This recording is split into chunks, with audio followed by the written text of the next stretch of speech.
In the bustling heart of a city, known for its noise and chaos, a quiet moment unfolded that would forever change the lives of two very different people.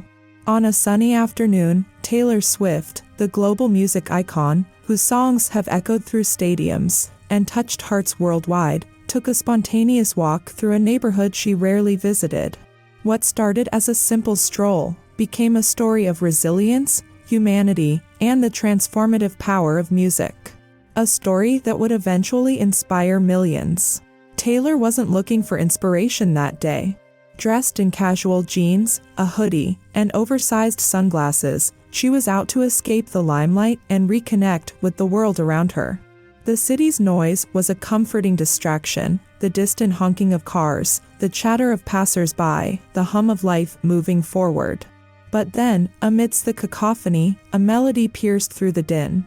It wasn't polished or perfect, but it carried a rawness and emotion that made Taylor pause. She turned a corner and saw him. A man sitting on a threadbare blanket, his guitar as worn as his clothes. His fingers moved deftly over the strings, producing a tune that was hauntingly beautiful. The man, James Carter, had an aura of someone who had lived 100 lives. His clothes were tattered, his hair unkempt, and his face bore the marks of struggle and resilience. Yet, when he played, there was a kind of magic that made people stop in their tracks. His voice, gravelly yet soulful, carried lyrics that spoke of loss, hope, and an indomitable spirit. Taylor stood at a distance, unnoticed, as the music wrapped around her. It wasn't just a song, it was a story. And Taylor, ever the storyteller, felt an irresistible pull to uncover it. When the song ended, a small crowd clapped politely before moving on. But Taylor stayed. She stepped forward, dropping a folded bill into the open guitar case. James looked up, his eyes meeting hers, and for a moment, there was silence. "That was incredible," Taylor said, her voice sincere. "You've got real talent." James blinked, as if unsure she was talking to him. "Thanks," he muttered. "Music is all I've got left." Taylor crouched to his level, ignoring the curious glances of onlookers. "What's your name?" she asked. "James Carter," he replied. "Used to be in a band. Now I just play wherever I can." She smiled. "James, your music, it feels real. Like you're telling a story people need to hear." James shrugged, his expression guarded. Most people don't stop long enough to listen. As they talked, James opened up in bits and pieces. He had once been part of a local band, playing at bars and small venues. They'd had dreams of making it big, dreams that carried them for a while. But as life often does, it pulled them in different directions.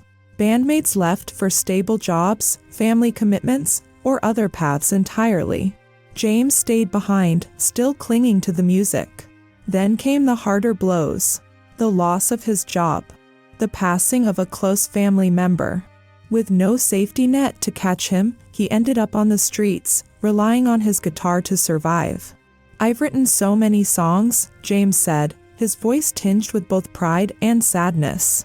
"But now they're just for whoever happens to pass by." Taylor listened intently, her heart breaking at his words. She could see the pain in his eyes, but she also saw resilience.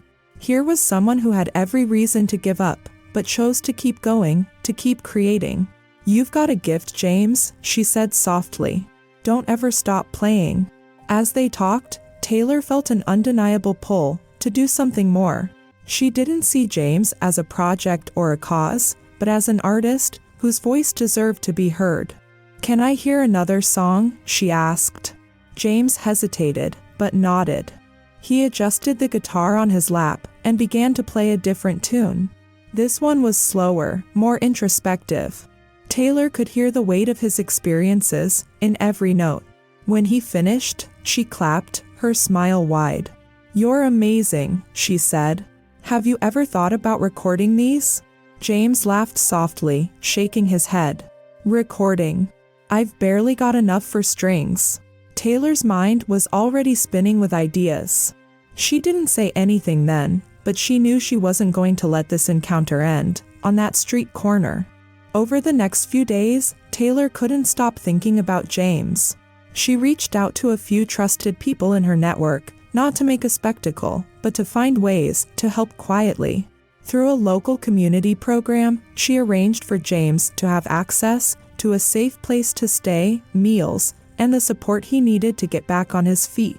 Taylor also connected him with a small, independent recording studio that agreed to work with him pro bono. She covered the costs anonymously, ensuring James wouldn't feel like a charity case. When James walked into the studio for the first time, he was overwhelmed. The soundproof walls, the professional equipment, it was a world away from the streets. But as soon as he picked up his guitar, all the nerves melted away. He poured himself into the recording sessions, laying down tracks that captured the raw emotion of his music. James's songs didn't top the charts or break streaming records, but they found an audience. His music began to circulate within local circles, drawing attention from people who connected with his authenticity. Small venues started inviting him to perform, and his confidence grew with each show. Taylor stayed in touch, offering quiet encouragement and celebrating his milestones from afar. She never posted about him or made a public announcement, choosing instead to let James's music speak for itself. Months later, James played at a community event organized to support struggling artists. As he looked out at the modest crowd, he saw faces that weren't just there for the music. They were there for the story. His story. After his final song, James stepped to the microphone. "A year ago, I was playing on a street corner, wondering if anyone would ever hear me," he said. "Today, I'm here because someone did. And because they believed in me, I started believing in myself." The audience erupted into applause. James didn't become a household name, but his music continued to touch lives. He used his platform to advocate for homeless musicians, sharing his story as a testament to the power of resilience and kindness.